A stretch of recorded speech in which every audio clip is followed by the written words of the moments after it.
what we do with Creative Mornings is every month there is a theme selected on the global level that all of the individual chapters then need to go find a speaker and put together a program around. And this month's theme is transit. It was selected by the Cleveland chapter, and this illustration is from a illustrator or artist named Aaliyah Ray. And this question of how can we make space for new ideas and creative energy while staying in place.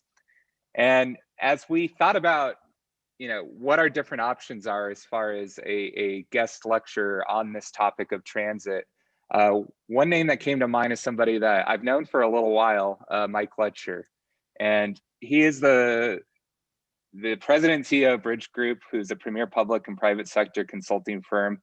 And he really specializes in consulting with clients on strategic planning, on governance, on executive recruitment, and financial and budget strategies, and then conducting mayor and council board retreats.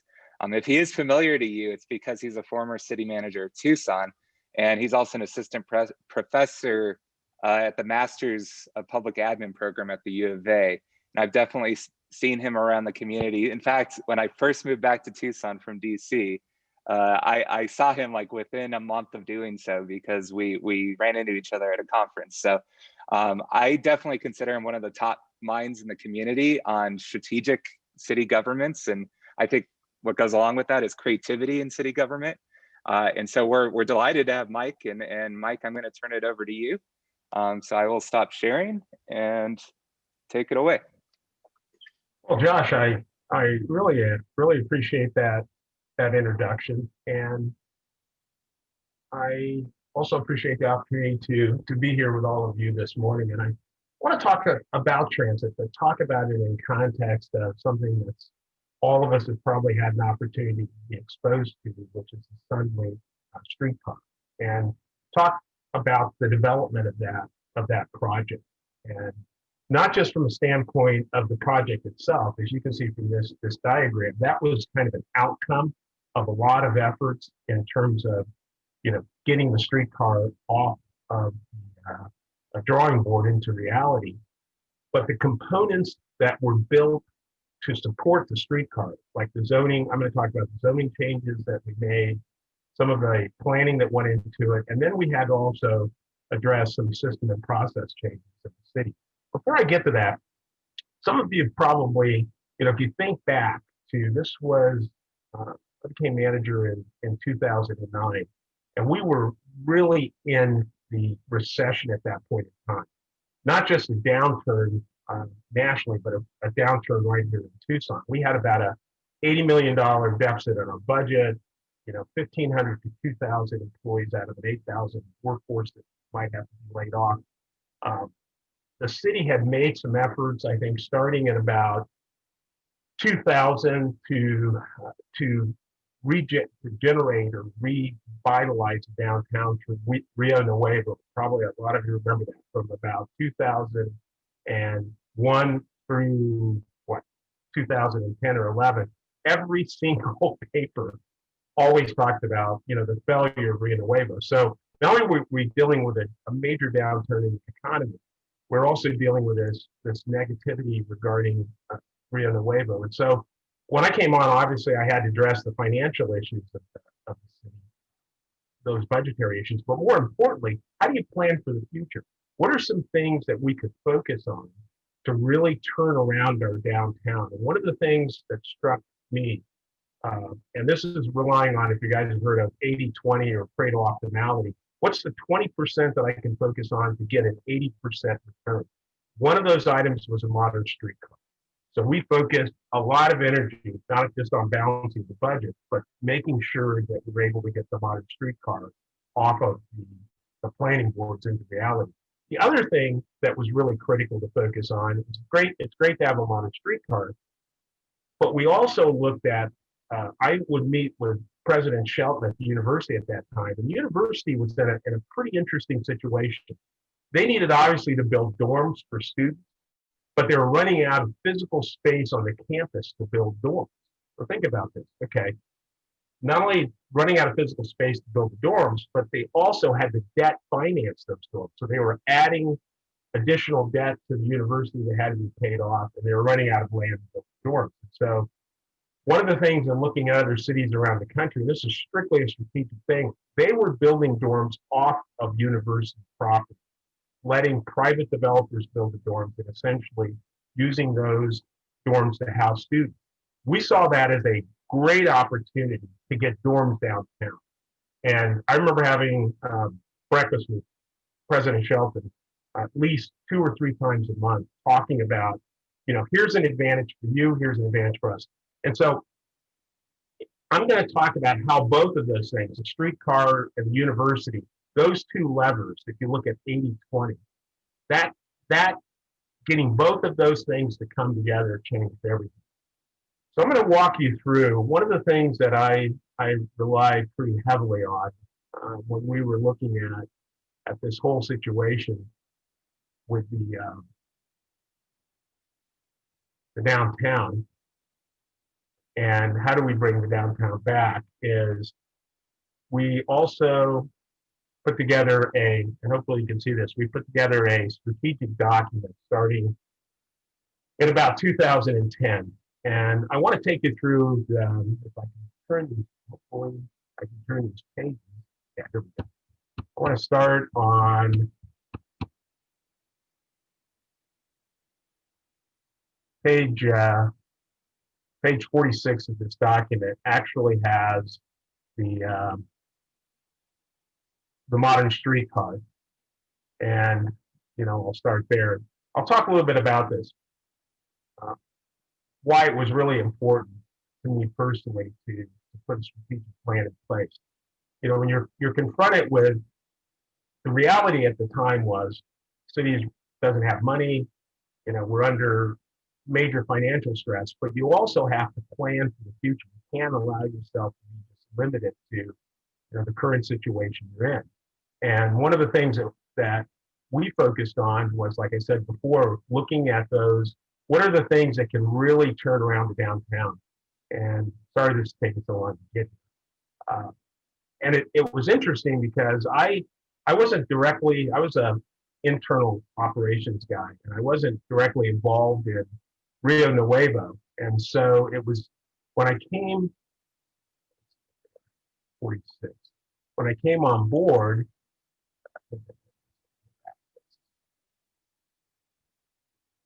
yeah, here it is.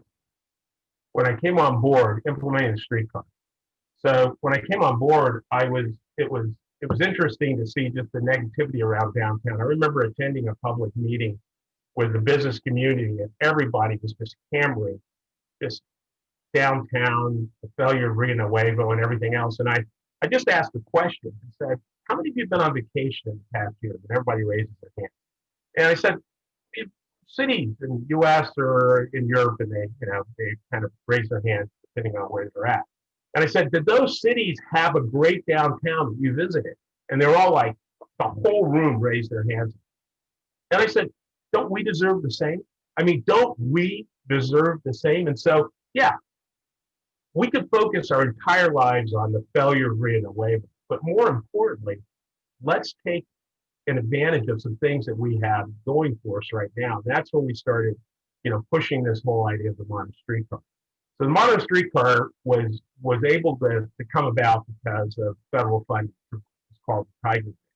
We're able to get that together along with some money from the RTA and put this together. It's only about a 4-mile route as you go through, starting at the university and through the west side of the community. So we're looking at that. During that time, and this is kind of interesting, we're also looking at regionalizing buses. And I want to talk a little bit about this. You may not know about the finances behind the bus system here in Tucson and what its impact is on the community. It's about $80 million for operations of the buses.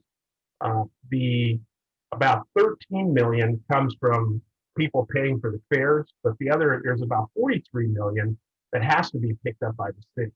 That is an expense for the city. A lot of cities have gone more regional in their approach to their buses, and so we did take an initiative to try to get the bus system on a regional basis. Unfortunately, it didn't go that go that well. So I just kind of want to mention that because a lot of folks don't realize that bus system is costing the city, quite a bit of money as it stands now. So the other thing that we did was, it's great to start having a modern streetcar, but we also started looking at this whole connectivity of downtown, and this is a planning component. You had Main Gate, you had Fourth Avenue, you had downtown. All of them saw themselves as sort of separate areas, and what we decided to do was to create an entertainment district, linking all of those areas. And so there's one identity for those areas. All of the areas being connected with the modern streetcar. So there was a change to put that element in place to make sure that we were able to move in that direction. The other thing that we did was develop some partnerships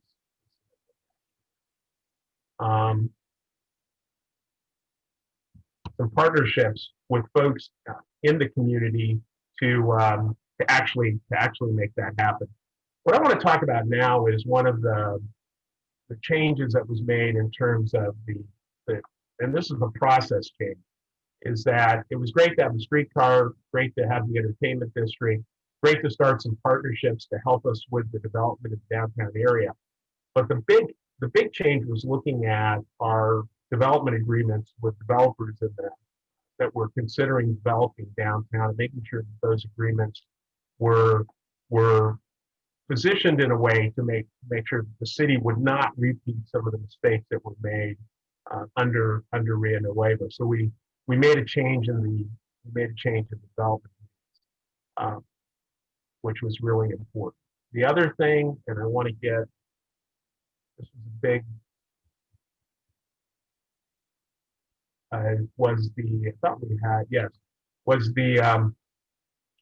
we had also some, you guys are familiar with the warehouse districts in the downtown area. So we purchased those warehouses to facilitate development, and that was another project as part of this overall effort.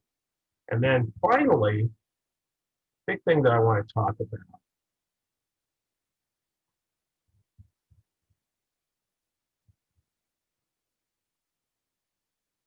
was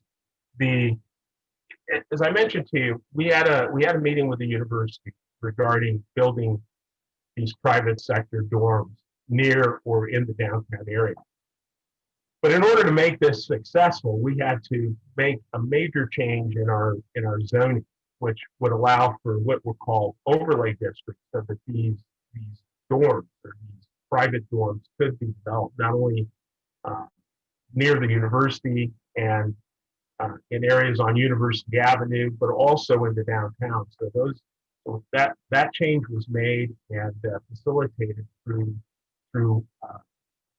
creating overlay districts. Now, that kind of laid some of the foundation. The zoning changes were made, some of the planning changes that were made in terms of having that entertainment district, and then again looking at development agreements. But again, I just want to state that all of those things together led to development starting to occur after the streetcar started. Because our experience, in looking at why the streetcar was most important, is if you look at experiences from primarily in Portland and what happened there when they put their modern streetcar in, it was pretty clear that this could bring back the downtown. And it was really important to us to make sure that we got that, even though there were folks in town saying, why are you putting a streetcar? That's the last thing we need. We knew that ultimately, based upon the experience of Portland, that we felt that it would help to stimulate downtown development.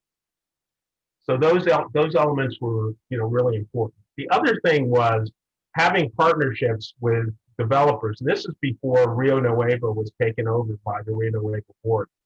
Guys like Letcher built, came in downtown. Scott Steitler came in downtown. Adam over on the west side. And so we starting to have these developers and agreements with developers to develop the property and to take some risk. I'm forgetting the guy that owns there's another restaurant owner, Richard Osaran, and folks like that started saying, okay, we're going to work with the city, partner with the city to make some changes. And so all of a sudden you have a foundation for transit, which is the connectivity with the university, and with the creating that downtown flow. You have the student high-rise housing. You have private developers that are now getting involved in the downtown, and then you start a genesis of things really happening. I remember talking to one of my friends after I left the city, and they were really concerned that they're saying, "Oh well, what happens because of for whatever reason in the future if government starts, if there's a mistake made by government again, and we end up with another Rio Nuevo issue?" And I said, government at some point, and I think that's happening. The pandemic, yes, we're in a pandemic. There, we saw Llanos closed this morning. That was really disappointing. But absolutely, I am 100% convinced that because of the foundation we have downtown, things are going to definitely come back.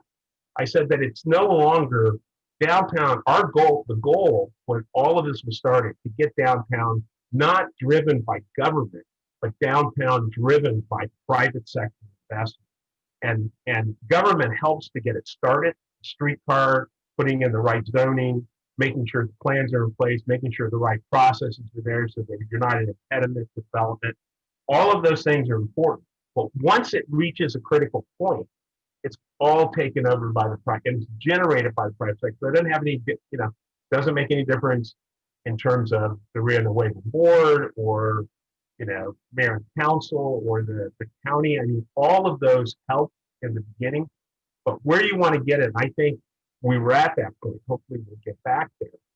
That it's all been generated by private investment with some help again from the government. And so that is the key. So that's kind of, from my vantage point, the streetcar was a major win for Tucson. Not only in terms of moving people and students and making it a lot easier to connect our entertainment districts, but it was a huge win. But I want to, the thing that is still a little concerning is that we have a transit system in Tucson that a regional transit system that still is primarily funded by the city of Tucson. And it would be great at some point in the future to look at regionalizing that and configuring it so that it's more regionally based, to hopefully move us away from all of us love our vehicles and things of that nature, but to get us out, where there's more access to folks to transit and more opportunities to access transit, so that we can move things out of cars. I can let you know that we were talking to the university about being more involved in our transit system. Unfortunately, those talks weren't able to go as far as I would like, because President Shelton, like myself, left. But if you look at a community I worked in when I was in my 30s in Amherst, Massachusetts, the regional bus system, at least around the university area, was 100% funded by student fees. You could ride around within a certain area of the town essentially for free.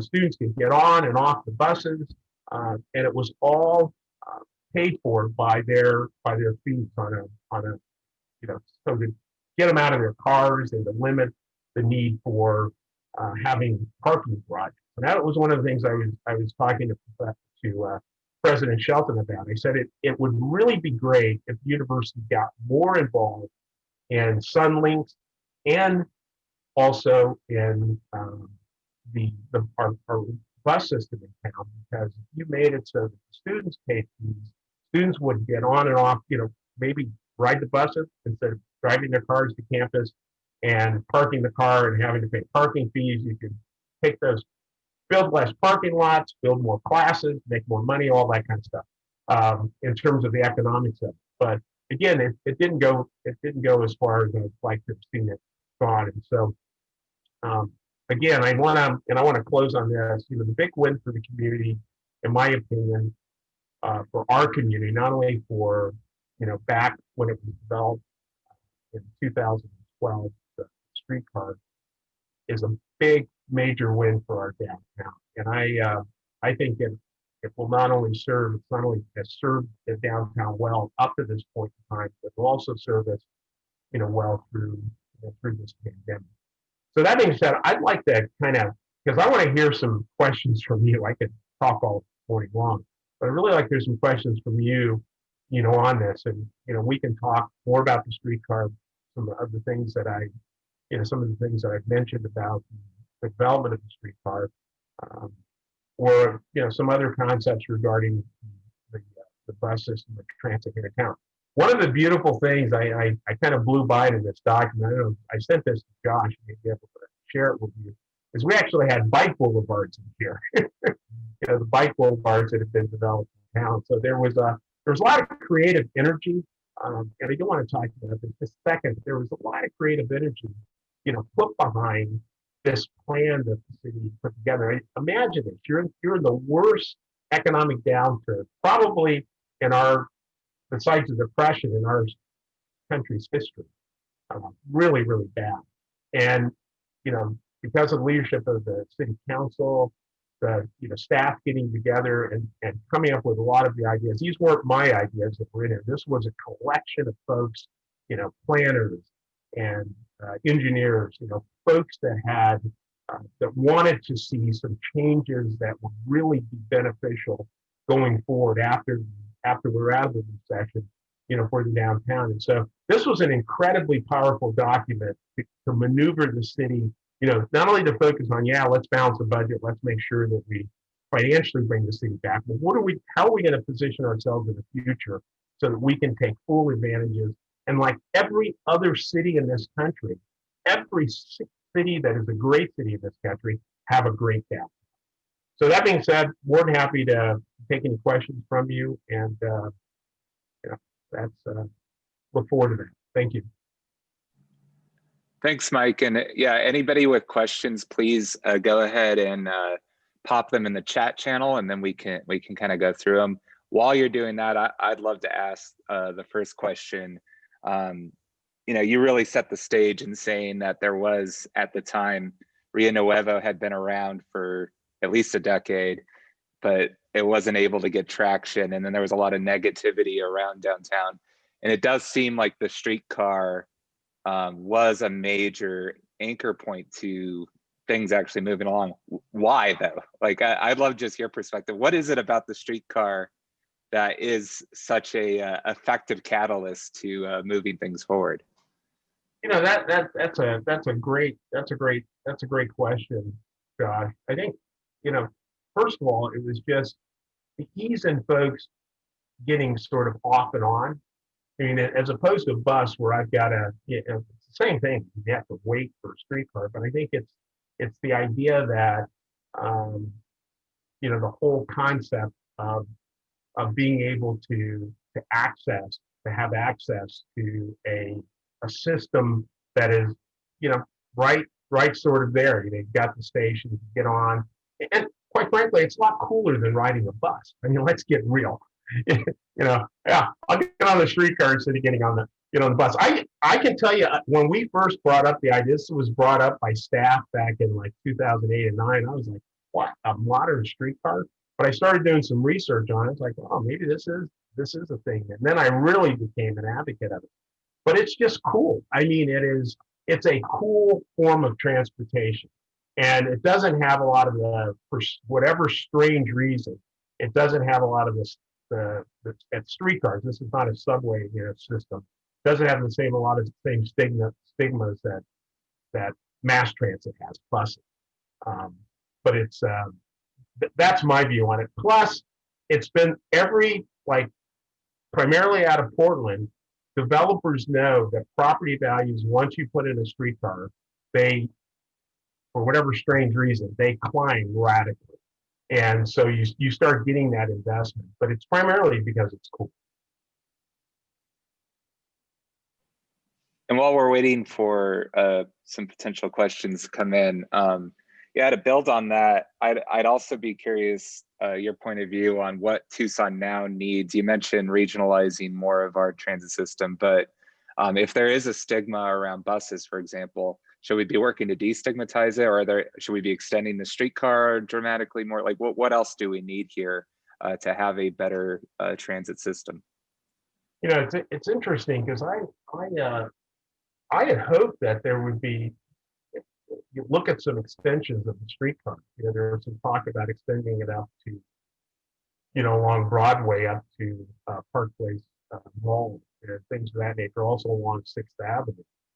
But I haven't seen, you know, went on yesterday to do a little bit of research, and I haven't seen that those plans have been, you know, that they've actually gone anywhere. So, you know, the one question is, do we want to extend the streetcar, and do we want to, you know, continue to along Broadway to extend the downtown area? But I think the bigger question, I think this is, you know, just which was a major issue for us, was this whole thing with the bus system and the burden that is, you know, that is on the city. At some point, that needs to be, you know, that needs to be addressed, and it should be converted to a regional system as opposed to just having, you know, Tucson as the primary funder of that system, and, you know, getting some of the other communities in the area together to fund it, and looking at some creative ways to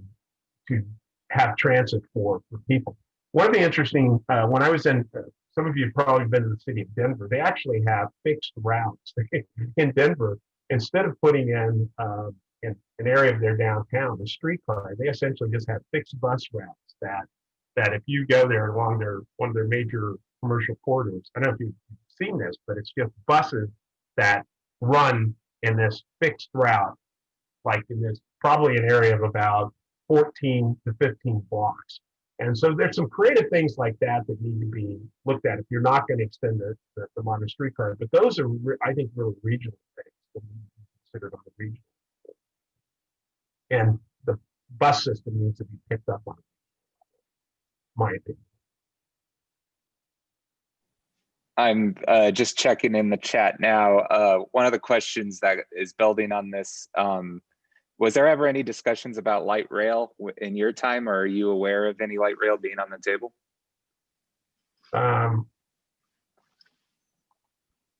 You know, I don't recall if there were any discussions about that. Not at the time. Is there a reason for that? I'm just curious about the reason for the question. Sure, and maybe Andy Mann, who asked it, can expand. Yeah, appreciate that. Let me see it. There's Andy. Yeah. I heard one of the proposals was to run a light rail from the airport to downtown. Yep. That was something along the aviation highway corridor, something like that. That was what I heard at one point. Just a rumor on the street.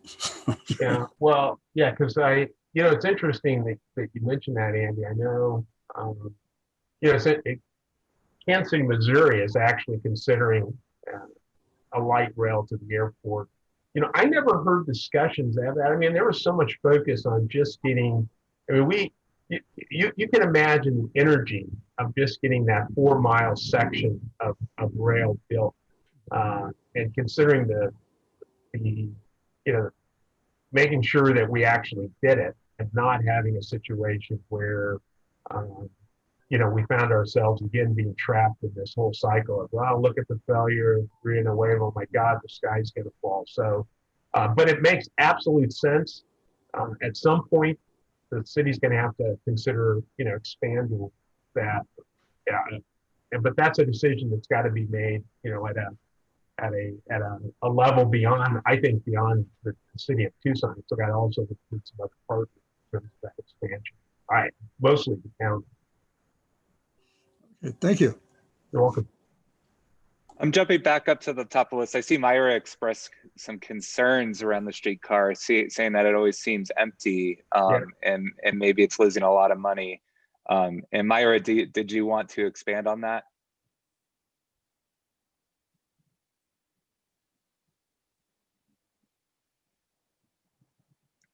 All right. So yeah, if you want to speak to that a little bit. I didn't have I looked at, and I know the bus system. I can guarantee you that the streetcar is losing money. Probably, and some, especially now with not having the students. I know when the students are in or on weekends or doing events, things like that. That can be impactful, and that's again why I think, from a standpoint of the university, I was really disappointed. I wish President Shelton had stayed just a few more months. That the university would, because again, if it was free for the students to use it, if you had free access to it, it was paid for through your fees, that would help with not only financial support for the system, but it would also help, obviously, with ridership. And that was my experience in Amherst, Massachusetts. The buses were full all the time. If I can get a free ride as a student, I'm going to take it. And I almost had Shelton that close, but it's kind of interesting. And this was, I don't know if this attitude has changed, but it was interesting after Shelton had left, the university was even going to pull the plug on building private dorms. They were actually going to pull the plug and say, we are not going to, facilitate the development of private dorms. We want all the dorms developed on university property. And so you're dealing with that kind of mindset at that time in, the early, 2011, 2009 and 8. And so, it's really too bad. And I agree. Yes, I can guarantee you the finances of the streetcar are, it's not paying for itself. But if the university had kicked in like we wanted them to kick in, between that and the fare box, it might have been a lot more supported in terms of finances. Barry raised a question, and Barry, I'd be happy to have you ask that yourself if you would like.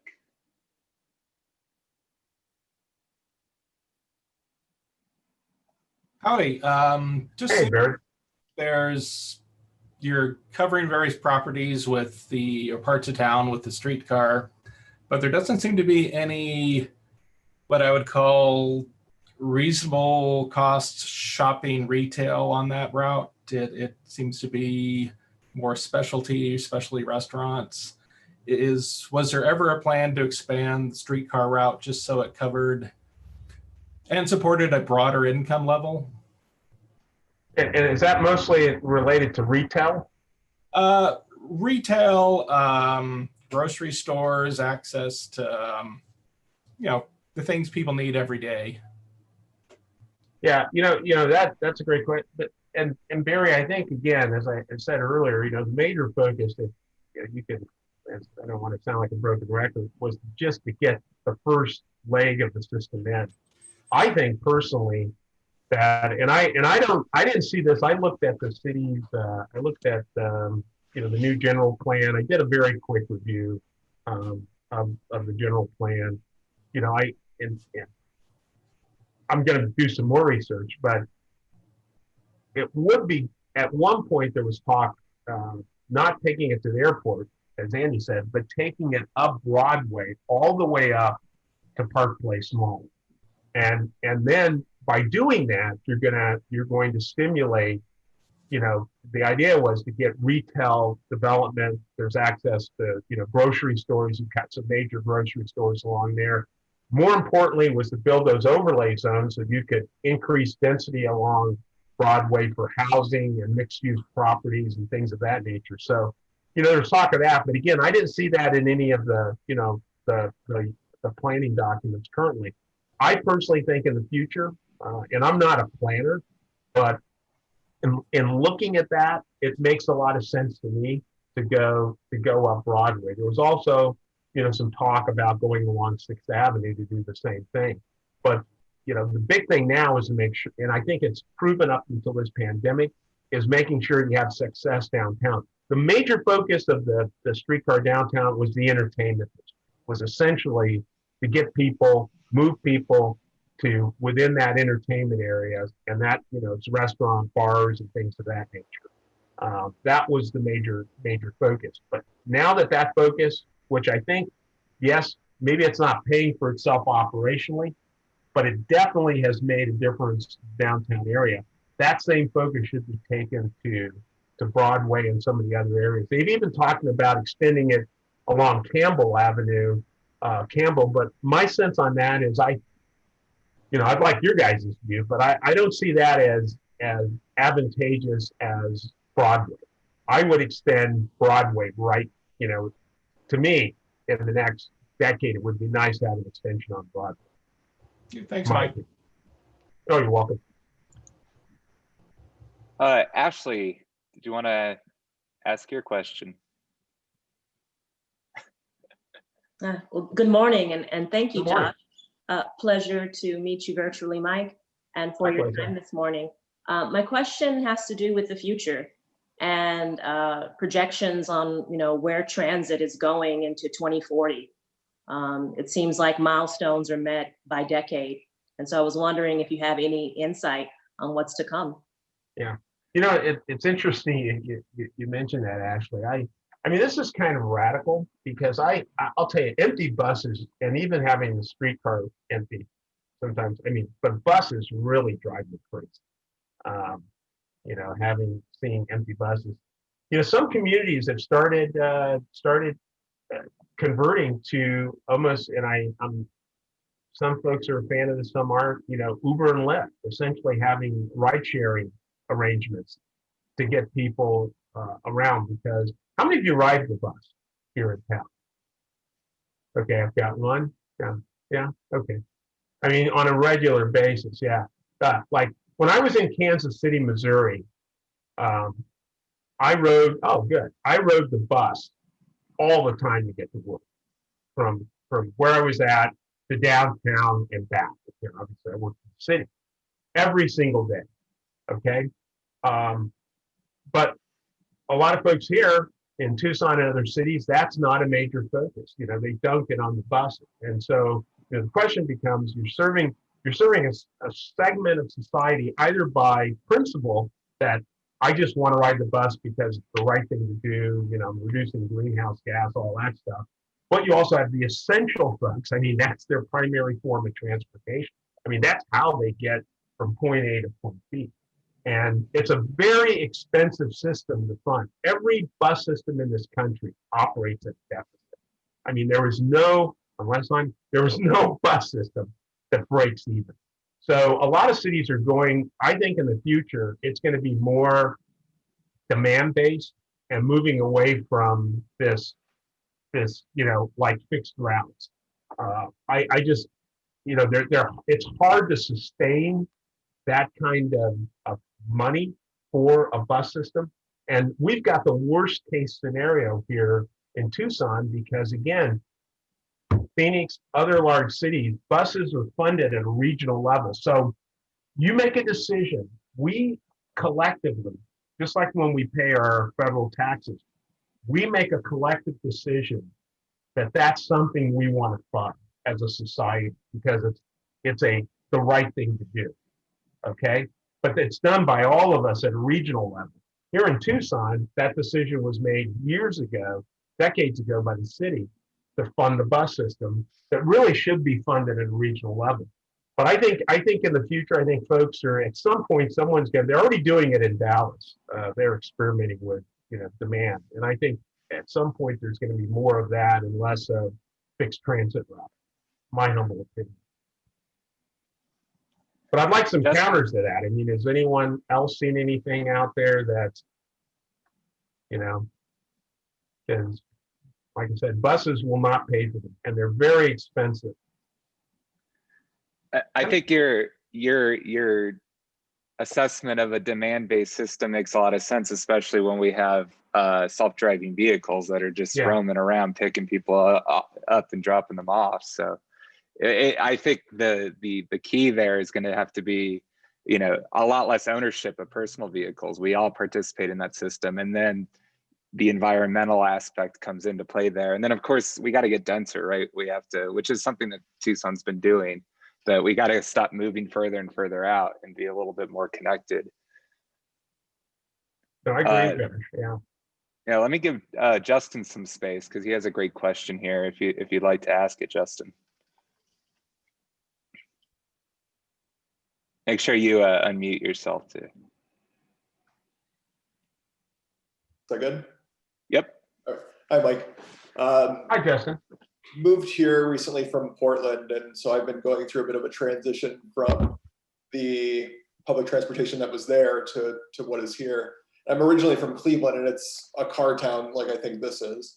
And I've lived in Denver as well, and so I've seen Denver build out a rather large light rail system. And then in Portland and Cleveland, them take an approach with, which I think are both called bus rapid transit, which is kind of a dedicated bus lane, I think in the middle of the thoroughfare. Can you speak to the advantages and disadvantages of that? I know one of the things that I've heard about light rail is the permanence of the infrastructure that's required helps businesses invest in that area because they know it's not going to move away. And I think that kind of ties in with your last point about the permanence and the demand-based structure of some of these things. Yeah, the rapid bus, I hadn't experienced that until I was in Denver. And I was like, wow, this is cool. And it's in terms of, as you know, in terms of capital expense, a lot cheaper building, operating than you know, having light rail. But what you hit on is exactly it. What's put in can ultimately be changed. You know, once that, I remember I have a video on the Portland system, and it was funny. In that video, I don't know if it's one of the politicians or if it's one of the business folks in your downtown area that says, well, we know once they put that rail in, it's going to stay here. They're not going to come and pull it out. So I'll invest here. But having both of them works. I mean, if you can, it doesn't have to be an either or. The big thing is being able to have a predictable, fixed system where folks can get in and get off, and it's rapid. Like in Denver, I didn't have to wait any time before the next bus. I mean, it was so cool. And I was like, wow, this is better than a streetcar. And so I personally, you know, the city, we could look at, they could, because I'm no longer there, could look at both of those options. But the thing that I haven't seen, and like I said, in the little research I did yesterday, I'm not sure, I don't know where those discussions are taking place. You know, are they taking place with the city, the county, with the regional transportation authority? You know, that may be good to have one of the Farhad from Regional Transportation Authority on your next, because he would know where those kind of conversations occur. But we need to have those conversations because we need to extend that our modern streetcar, either by fixed rapid routes, buses, or by, you know, extending the streetcar itself. We need to. I mean, you know, we can't be complacent, my opinion. We also have a question from Meredith here, which I think is both about the financial burdens and then the accessibility of the system. Meredith, if you would like to ask it, I'd invite you to. Yeah, I was just wondering about the possibilities of free public transit, if that was ever discussed. I know that there are lots of examples of metropolitan areas that have tried it. I realize obviously there's a financial burden that needs to be met by whether it's the city or the region, but there's been a lot of studies in terms of, you know, making decisions about sustainability in metropolitan areas that where, you know, making it free and kind of including it as a line item in a city's budget can kind of be a game changer. And it was my understanding that a few years back there were some federal monies that were available for these types of programs. Was that ever anything discussed, or what, you know, what are your thoughts on that? Pros, Yeah. cons? Well, Meredith, that's a great question. I mean, I've never heard any discussions, like that to make the system free. And one of the big issues with the system when we were in the recession was, trying to figure out how we were going to continue to pay for the bus system, but everything else, losing money, bleeding like, yeah, it was bad.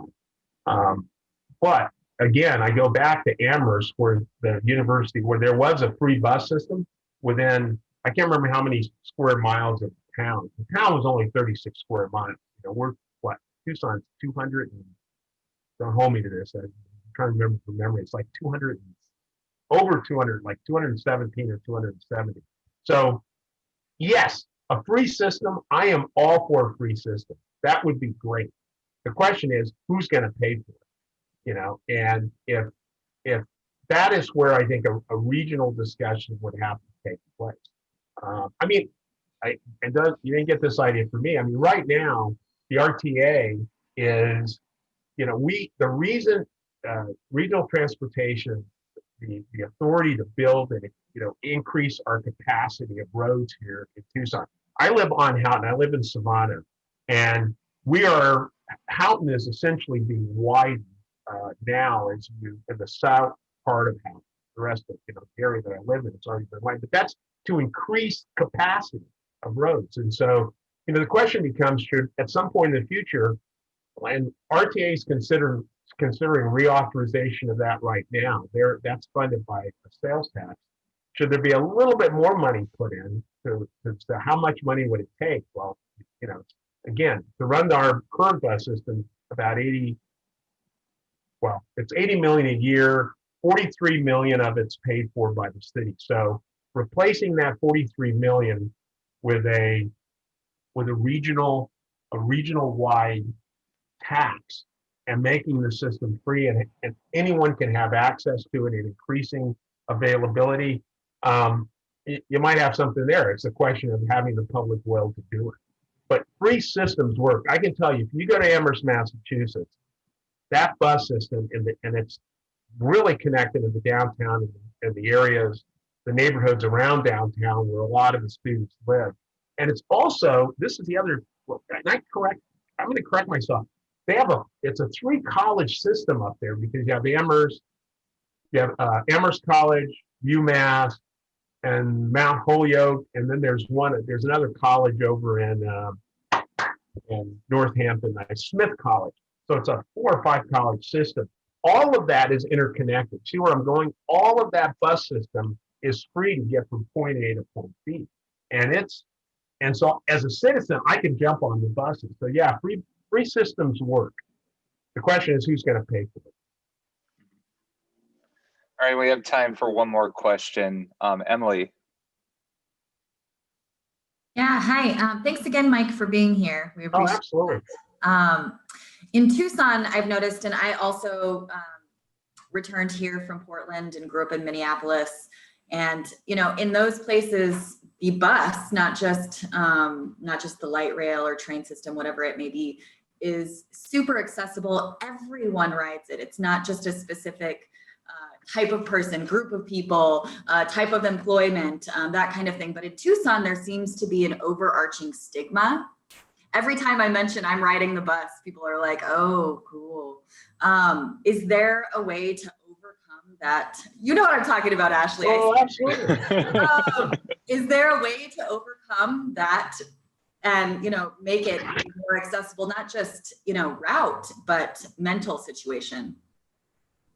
Yeah, it's interesting, Emily, because in Kansas City, when I was a kid, I was in my 20s when it's actually where I started my career. I mean, the buses were packed, and these were white collar commuters, going to downtown or near downtown to work, and there was a whole. I remember when I left Kansas City, it was like I'd see the same people every morning, so it was a totally interesting dynamic. And I'm just going to say that, I mean, in Tucson, I have never figured out, I've ridden the bus before and stuff, but I've never figured out why that stigma was put on public transit here. And again, I'm going to take a theory on that because it's funded by the city.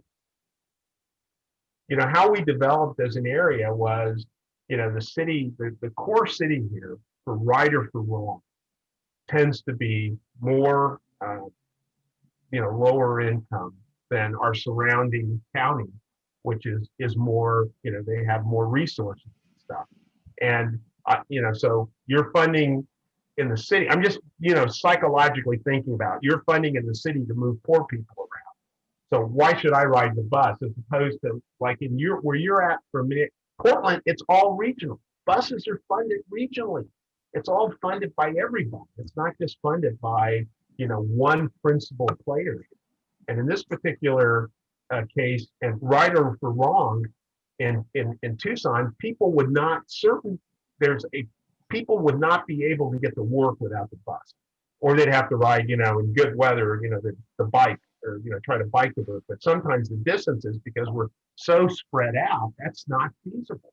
So you got to have, you know, we have to have a bus system. The question becomes, I think, get out of that stigma. It needs to be more regionally based. All of us buy into it and say, this is not just a Tucson bus system where you know, certain people ride. This is a system where all of us, whether I'm in the foothills or out in Marana or you know, or Valley, I can jump on the bus and I can get, you know, to my work and not have to get into a car. So that's just, you know, it's unfortunate, but that's the reality. To change it, it's going to have to go regional. That attitude. Mm-hmm. I think it's important to look at that unfortunate reality, you know, because I think that's part of how we transition, you know, to combat that, I guess, and look at that accessibility. So thank you for saying that.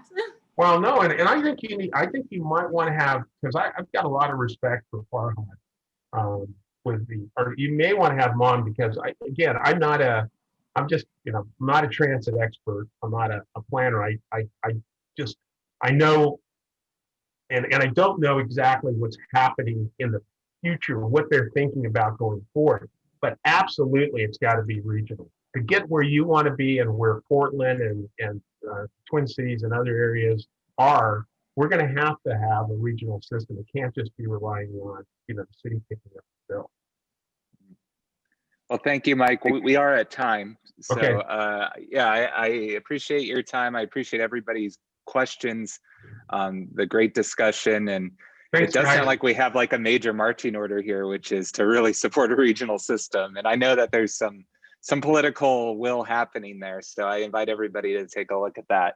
Real quick, I do want to thank our volunteers, Jen, the co-host, Julie, Emily, Nisa, Mohammed. And then I just want to leave you all with a quote that's another take on the word transit, but really a thought is an idea in transit. And, you know, I think big ideas like modern streetcars are really important to us as a city rallying behind ideas like downtown's rejuvenation or some of our new bigger challenges that we're facing. So thank you, everyone, and we'll see you again next month.